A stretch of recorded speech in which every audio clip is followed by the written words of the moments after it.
Tenemos tantos motivos, ¿eh? Una vela. Las velas, sí, falta una vela que ya debería haber estado encendido el día domingo pasado, pero bueno.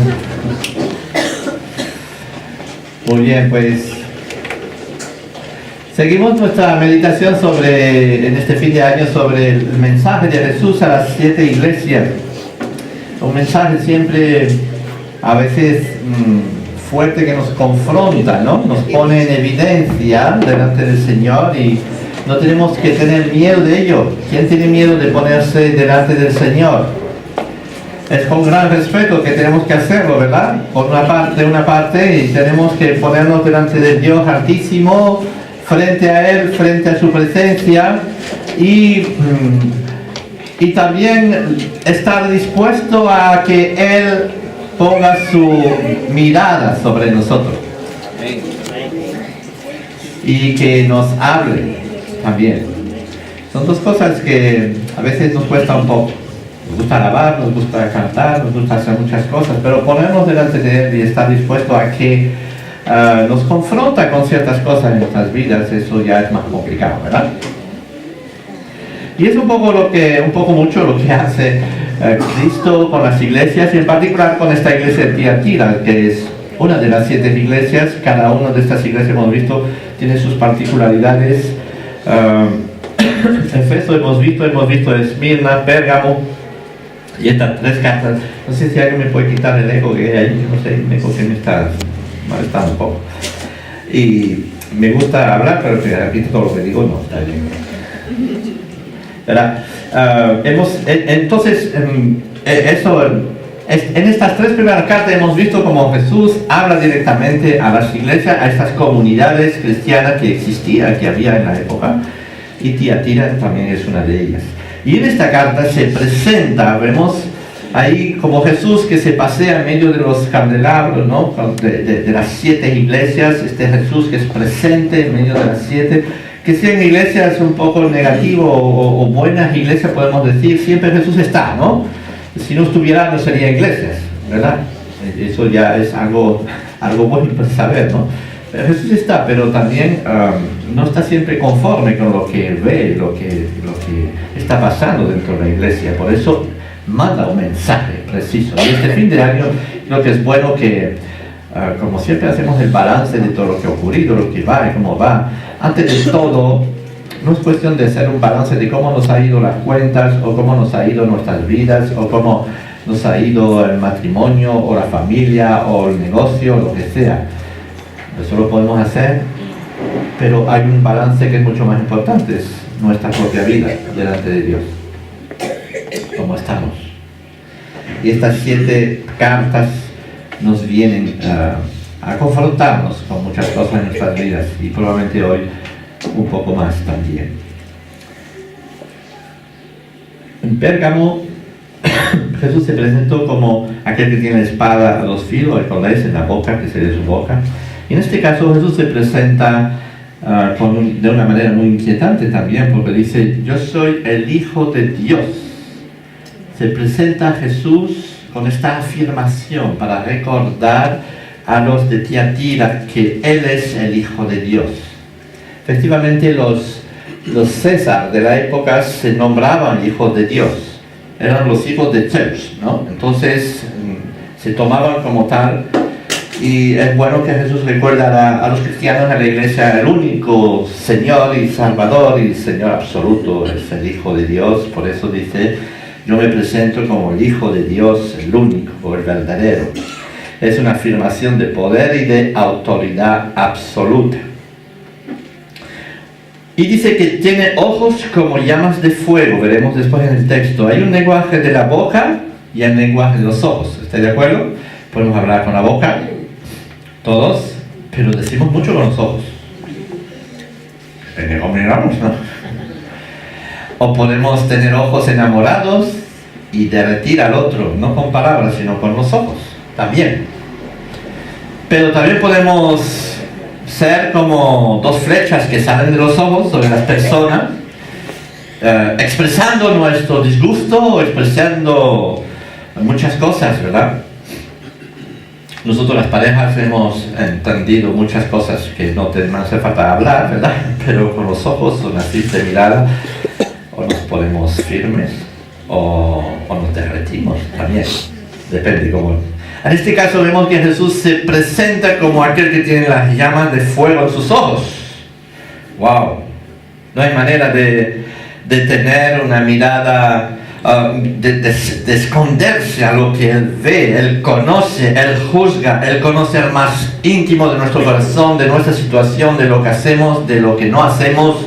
Él sabe absolutamente todo, y esta mirada de juicio sobre nosotros es fantástica, es terrible a la vez.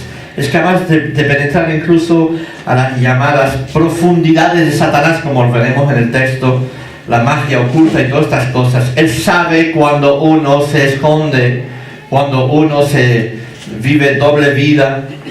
Y en fin, un montón de cosas. Podemos decir que todos estamos al desnudo delante de Dios, delante de su mirada, delante de sus ojos. Y después dice que también tiene pies semejantes al bronce bruñido. Con todos sus pies el Señor perseguirá, aplastará toda sombra de maldad y de error. Es lo que viene ¿cómo se dice? En preludio, en presentación de la iglesia de Tiatira. Tiatira necesita la mirada de Cristo sobre ella, y necesita este Cristo que es poderoso para pisotear a cualquier maldad. Se presenta como el Señor de todo. En Tiatira hay un mal para el que no se conocía remedio, y Cristo viene y dice: yo soy el remedio, tú vas a ver. Veamos entonces, en Hebreo 1:3 dice: Jesús es la última palabra de Dios, ¿no? Dios, habiendo hablado hace mucho tiempo, en muchas ocasiones y de muchas maneras, a los padres por los profetas, en estos últimos días nos ha hablado por su Hijo, a quien constituyó heredero de todas las cosas, por medio de quien hizo también el universo. Él es el resplandor de su gloria y la expresión exacta de su naturaleza. O sea, es la expresión exacta de lo que es Dios. Y sostiene todas las cosas por la palabra de su poder. Después de llevar a cabo la purificación de los pecados, se sentó a la diestra de la majestad en la altura. No hay manera de poner a Jesús un poquito inferior a Dios. Jesús es absolutamente la expresión misma de Dios. Y es muy importante que entregamos esto, porque es el juez supremo, es el que nos mira y nos determina realmente dónde estamos y cómo estamos. Veamos Tiatira. Entonces era una ciudad insignificante en Asia Menor. ¿Veis? Hemos visto muchas veces, aquí es la Turquía actual, el Mar Egeo. Y hemos visto que Efeso se instituyó, Mirna también, Pérgamo allá arriba, y después Tiatira, que es una ciudad que está un poquito más al interior, a unos 50 o 60 kilómetros, como un poco más, no sé, por el sur, ahí, San Isidro. Era una ciudad pequeña que estaba allí, que tenía una iglesia. Es interesante que su nombre, Tiatira, significa algo especial, significa sacrificio perpetuo. Es un poco la representación, podemos pensar un poco sobre esto, de la salvación por las obras, ¿no? Tanto habría que decir sobre esta doctrina de perpetuo sacrificio de la misa, ¿verdad? De ese sacrificio que hay que hacer continuamente para ganarse el favor de Dios. Cuando Hebreo dice: Cristo ha muerto una sola vez por los pecados, y ya está hecho, a gloria a Dios, no hace falta matar a Cristo todos los fines de semana, ¿vale? Eso es muy, muy importante. Pero también este espíritu de decir: tengo que sacrificarme para ganar el favor de Dios.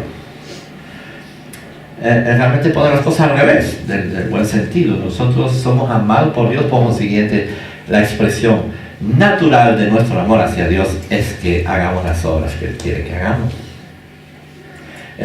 Las obras siempre vienen en consecuencia de nuestra relación con Dios, no para tenerla. No sabemos tampoco cuáles fueron los primeros cristianos en la iglesia. En los Hechos de los Apóstoles no nos hablan nada de eso, aparte de una mujer que se llama Lidia. No sé si habéis conocido a esta mujer, leído su pasaje, el pasaje donde Pablo está paseándose al borde del río y las mujeres están limpiando la ropa ahí en el río, y hay una señora que es vendedora de telas, de púrpura y de todo eso, y viene justamente de Tiatira, y se piensa que ella ha sido la fundadora, podemos decir, de la iglesia. Ella conoció al Señor con Pablo, fue instruido por Pablo durante un tiempo y ha ido a Tiatira. Es probable que fuera así. Pero aquí había una iglesia no grande, pero una iglesia que existía de verdad y que era muy, muy buena en su contexto. Algunos comentaristas se preguntan por qué el Señor se fijó en esta iglesia y en una iglesia tan insignificante. Más bien las cartas van siempre dirigidas a los que más gente tienen. Yo creo que es muy importante que tengamos esto, que el mensaje de Cristo es para todo el mundo, y que la iglesia sea pequeña, que sea grande, que sea numerosa o que sea poco numerosa. Los mensajes de la iglesia, de Cristo a la iglesia, es para cada uno de ellas y cada uno de nosotros también a nivel personal. Porque Dios le importa a cada uno de nosotros. Y que sea una iglesia de 3, que sea una iglesia de 3000, Dios le importa. Veamos el texto. Yo conozco, escribe el ángel de la iglesia en Tiatira, el Hijo de Dios que tiene ojos como llamas de fuego y cuyos pies son semejantes a bronce bruñidos, de aquel que ha pisoteado el fuego. ¿Verdad? Dice esto: yo conozco tus obras, tu amor, tu fe, tu servicio, tu perseverancia, y que tus obras recientes son mayores que las primeras. Qué fantástico es esto, ¿verdad? La primera mirada de Jesús sobre esta iglesia es decir: yo conozco lo que estás haciendo. Yo sé lo que estás haciendo. Incluso yo conozco todas estas facetas del servicio a Dios, este servicio a través del amor, primero, que es la raíz de todo servicio, ¿verdad? Que es el motor, literalmente, el motor que nos hace avanzar en el servicio. El amor que hemos recibido de Dios, de tal manera hemos recibido el amor de Dios, ahora vamos a estar empujados. Eso es realmente, no sé si llaman la gasolina del coche o la fuerza motriz que nos empuja a servir a los demás y a servir a Cristo. El amor. Conozco tu amor, conozco tu fe. La fe es la confianza, es confiar con fidelidad. No solamente en un momento clásico de problema que uno puede tener, sino es esta fe constante que uno tiene en el fondo de su corazón, en todo lo que hace, la fe que le conduce también a obrar de manera larga en el tiempo, no solamente por un tiempo, no solamente por unos meses solamente. La fe significa tener entusiasmo en el trabajo. Amor y fe es una alianza fenomenal, ¿no? Tener amor y tener fe. Y yo no sé si ustedes se atrevan a hacer el balance como dice Aida. Dice: yo conozco tu fe, tu amor, tu constancia, tu servicio. Dice: otra dimensión superior a nuestro trabajo es el servicio, es el estar disponible para Dios y para los demás. Podemos hacer mucho sin amor. Es vanagloria y no servicio, dice uno. Dice: podemos hacer lo que nos gusta solamente. Eso es vanidad y no servicio. Podemos estar dispuestos en dar un banquete, pero no un vaso de agua. No es servicio, eso es soberbia. Dice: yo conozco tu servicio, es decir, yo conozco tu entrega total. Yo conozco tu paciencia. También la paciencia es una gran cosa. ¿Qué es? La perseverancia continua. Y entonces, yo conozco de Jesús esta mañana para nosotros nos invita quizás a mirarnos a nosotros mismos. Dice: mira, el 31 de diciembre del 2012, no, de hace un año, de 2012, a propósito, 2012, yo vivía tal cosa. Ahora yo vivo las mismas cosas y más, Esa es la pregunta que tenemos que hacer, ¿no? Yo conozco tus obras y sé que tus obras son más que las que hacías anteriormente. Antes. Obras de amor, obras de fe, obras de servicio, obras de paciencia también. ¿Qué elogio más bonito y más lindo hace esta iglesia, hace Jesús sobre esta iglesia? Ahora podemos decir en este tiempo de fin de años, las obras que hemos hecho son más que las del 2012, pero menos de las que haremos en el 2014. Di a tu vecino, Dios tiene cosas más grandes para ti todavía. Si lo crees, díselo. Así que es un cuadro, es una fotografía magnífica que Jesús hace sobre esta iglesia. Es impresionante, esta iglesia de Tiatira es impresionante, de verdad. Esta iglesia tenía exactamente lo que le falta a las otras iglesias que hemos visto anteriormente. Entonces, ¿qué es lo que le falta a esta iglesia? ¿Dónde está el problema? Porque efectivamente Jesús viene ahí con una mirada tremendamente directa sobre ellos. O sea, si reconoce sus obras y su vida, de su deseo de servir y de servir cada vez más, podemos decir, wow, eso es perfecto, que quiere más, ¿no? Y sin embargo, puff, viene ahí con sus ojos sobre la iglesia y va a poner sus ojos sobre un problema fundamental que había en la iglesia. Esta iglesia tiene exactamente lo que le falta a las otras iglesias, pero también tenía un problema grave en su propio seno. Ya. Dice, toleras lo que tengo contra ti, que toleras a esa mujer Jezabel, que se dice ser profetiza, y enseña y seduce a mi siervo a que cometan actos inmorales y comen cosas sacrificadas a los ídolos.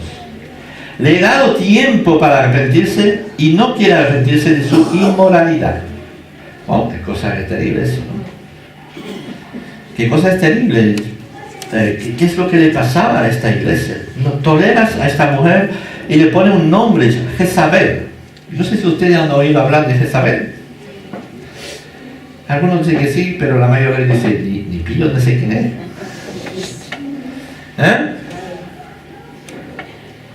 ¿Nadie conoce a Jezabel? Hay una cabeza que se hacía así, pero los demás se dicen, que no me pregunten. Que no me pregunten, ¿verdad?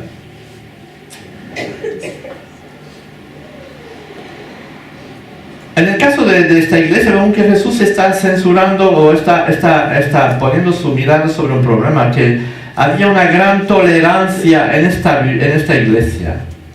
La tolerancia era un hecho particular, el permitir que una autodeclarada profetisa engatuse a los creyentes de la iglesia a pecar.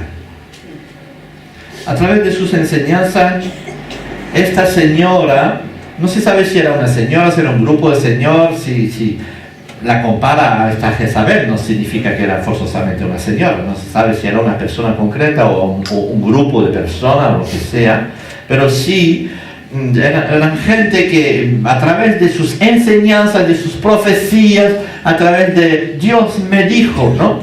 Muchas veces oímos esto, Dios me dijo que, y entonces a través de esto conducía literalmente a los creyentes a pecar, a cometer pecado. Que dice, me enseñaste que dice provenir de Dios, que dice que, recuérdense que en la época no había Biblia, solo había el Antiguo Testamento, no existía el Nuevo Testamento todavía, solamente estaban las palabras, las conferencias, las enseñanzas que había dado los apóstoles y particularmente Pablo. Probablemente estas enseñanzas eran traducidas de voz y transmitidas de voz a las iglesias y la gente recibía estas enseñanzas que nosotros ahora sí, gracias a Dios, tenemos por escrito, pero en la época no la tenía. Pero había muchos profetas que venían y gente que realmente eran de Dios y decían cosas de parte de Dios a la gente, indiscutiblemente, pero hay algunos que se infiltraban, que tomaban eso más bien para una cosa personal y todo lo que les pasaba por la cabeza pensaban que provenía de Dios y empezaban a destruir a la gente, y la gente de las iglesias, como no sabía nada, pues se dejaban fácilmente engatusar y llevar, y especialmente en este caso, como vemos ahí, se seduce a mis siervos de que cometan actos inmorales y coman cosas sacrificadas a los ídolos. Es decir, que se mezclan a las cosas y a las costumbres que el mundo hace y que el mundo tiene, y que comen de ellos, y que no solamente hacen estas cosas, pero se apoyan teológicamente como que Dios sí lo quiere de esta manera, cuando no es el caso, obviamente. Ahora bien, esta mujer posiblemente llegó a ser reconocido con tales dones que tenía probablemente. Sin embargo, vivía una vida corrompida y declaraba haber recibido enseñanza especial de parte de Dios que compartía con los creyentes de la iglesia.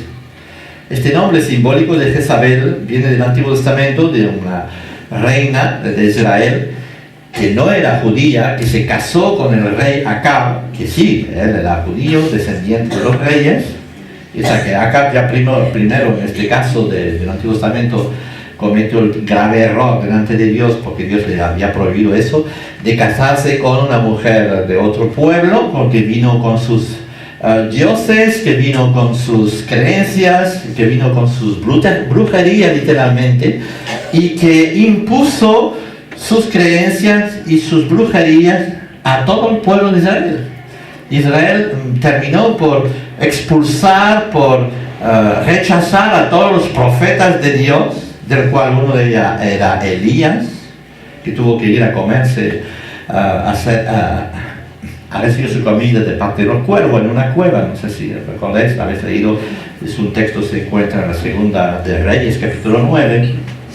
Después de toda esta historia, que es fascinante de ver cómo esta reina no solamente influyó totalmente, o sea, cogió el poder sobre su marido, que también era un flojo de estos, que no tomaba riendas al asunto, se dejó llevar totalmente por el poder de esta mujer sobre él, y ejerció un poder desastroso sobre el pueblo de Israel. Hablar a los judíos de Jezabel es como hablar de nosotros de Hitler, por ejemplo. O sea, nunca un judío llamaría a su hija Jezabel. La voy a llamar Jezabel, qué bonito. Como si nosotros voy a llamar a mi hijo Hitler.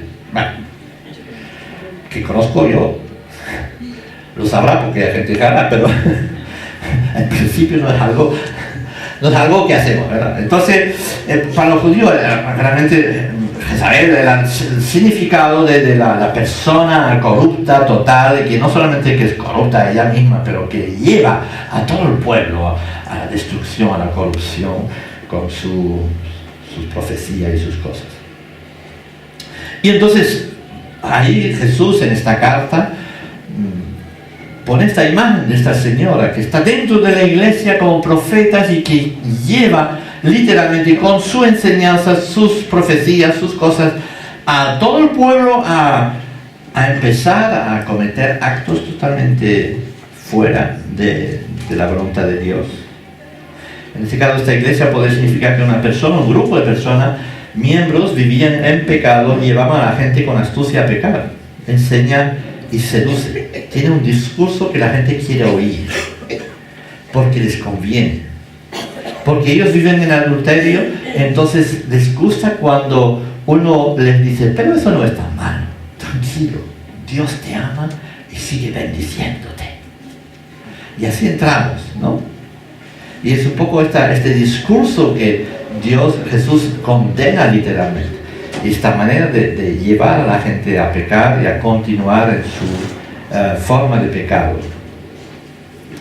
Esta semana fuimos otra vez al monte y estuvimos otra vez meditando sobre la segunda carta a Timoteo en el capítulo 4, y hay algo que me sorprendió una vez más, porque dice así: porque llegará el día, 4, 3 y 4, dice, llegará el día en que la gente no querrá escuchar la buena enseñanza.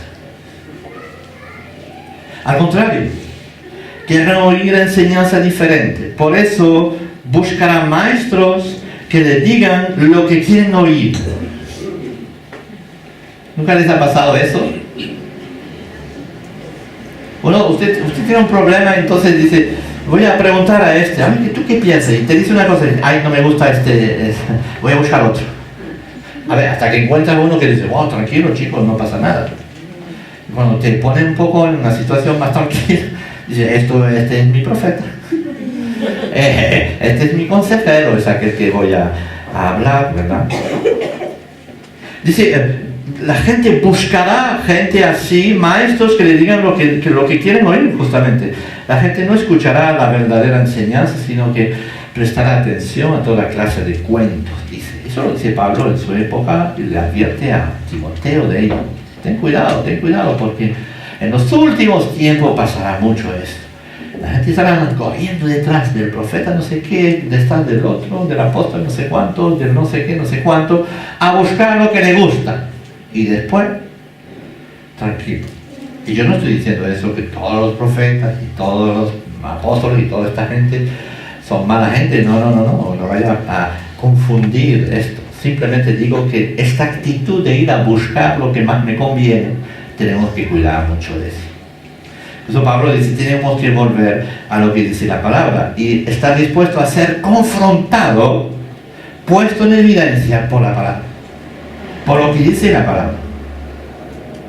Siendo comerciante en esta ciudad, podemos imaginar las tentaciones de los cristianos que podían tener ahí. Esta ciudad era una ciudad de comercios, de hacer negocios, y eso no hay nada malo en ello, pero también tenía la tentación de hacer como la gente del mundo, negocios turbios, engañosos. Por razones de interés financiero y bajo la cobertura de la legalidad, uno ha aplastado a otro y se ha enriquecido con las pérdidas de otros. Para llegar a conseguir con rapidez los beneficios deseados, uno realiza operaciones que van en contra de la moralidad cristiana.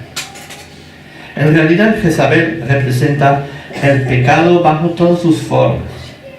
En el espíritu judío, hablar de Jezabel era hablar claramente de lo corrupto, del pecado. Y el pecado, el problema es que ahí era tolerado. Sabemos que existe, sabemos que hay, sabemos que todos somos tentados, que todos somos bajo presiones muchas veces y lo que sea. La cuestión es que vino a ser tolerado. Y el problema cuando nosotros estamos realmente en peligro es cuando empezamos a tolerarlo.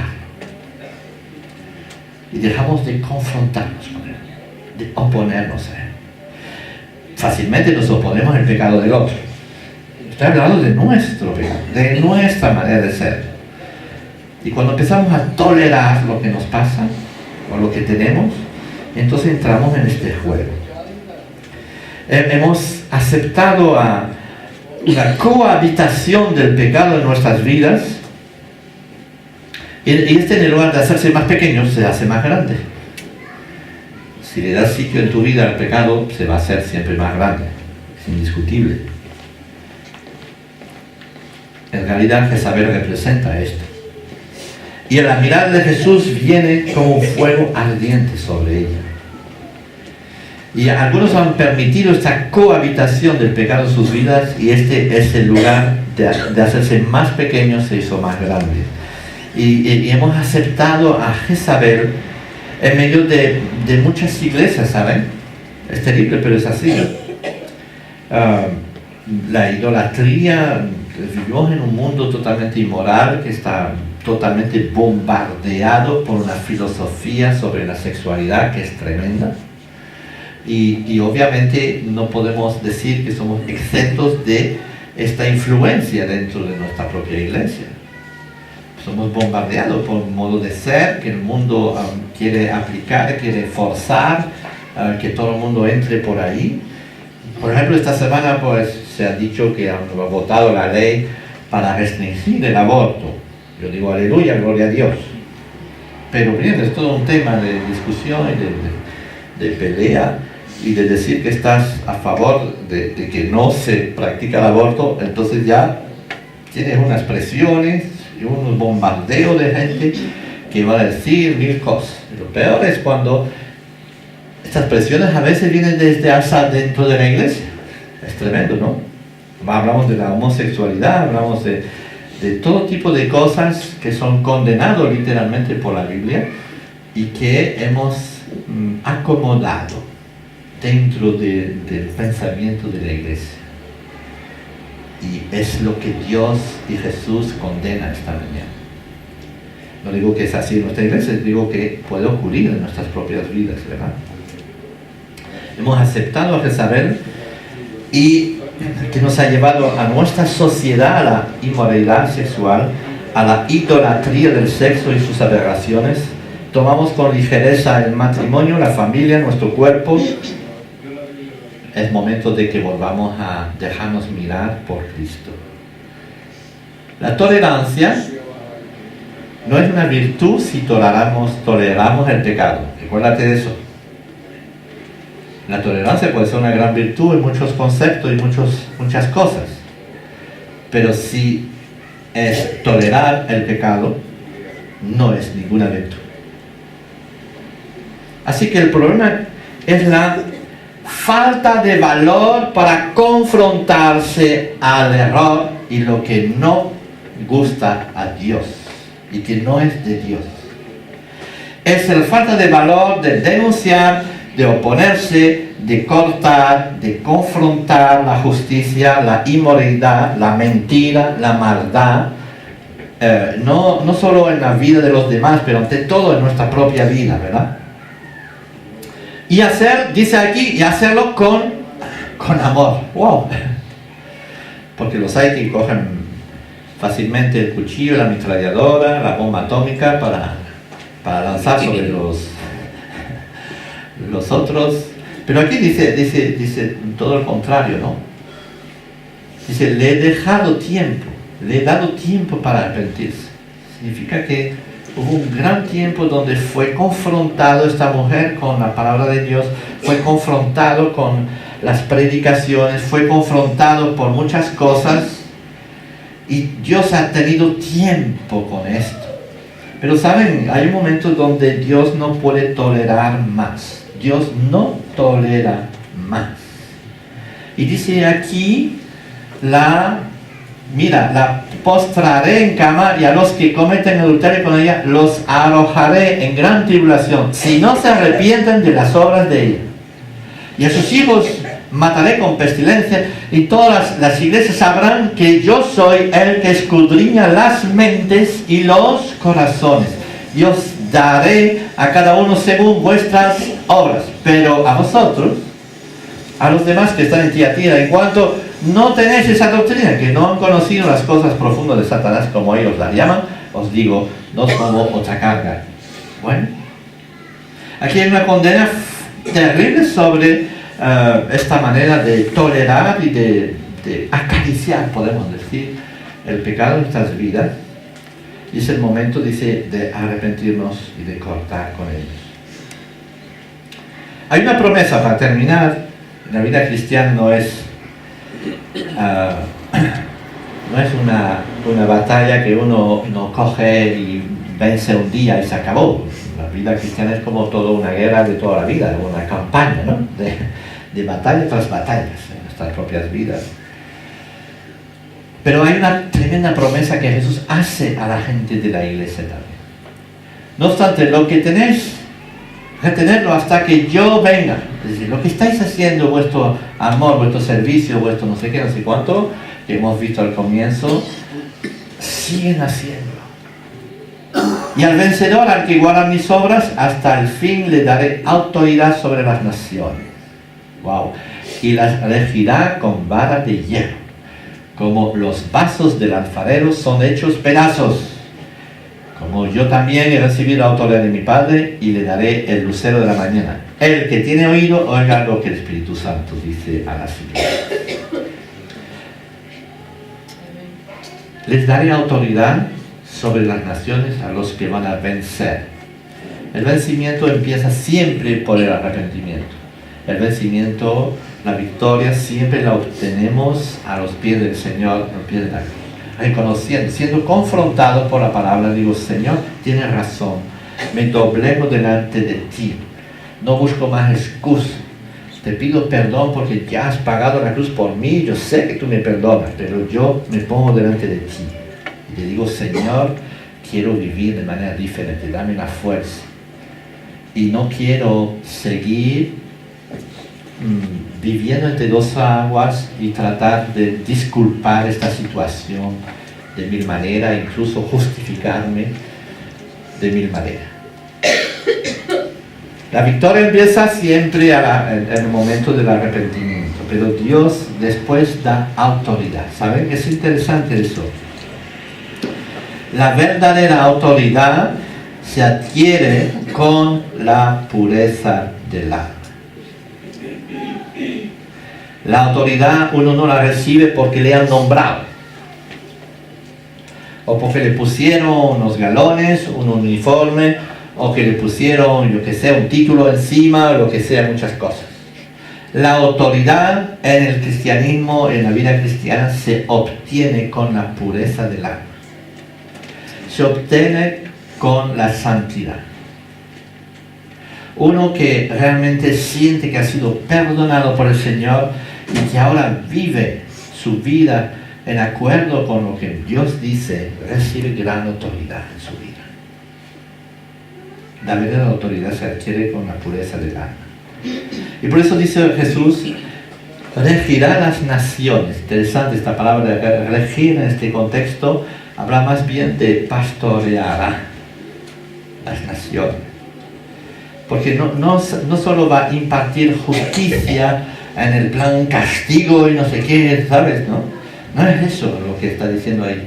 Él va a pastorear, es decir, que va a tener la autoridad de coger a la gente, de llevarle donde Dios quiere que vaya. Eso es la verdadera autoridad, no solamente la que condena, es la que realmente trae a las personas a los pies del Señor. Pastora no solamente imparte justicia, sino que lleva a la gente a vivir de manera justa, contrariamente a lo que hace Jezabel. Jezabel influye a la gente para que viven de manera incorrecta, contraria a la palabra de Dios. Mientras que el verdadero que rige el pueblo de Dios va a conducir a las personas a que vivan lo que Dios quiere.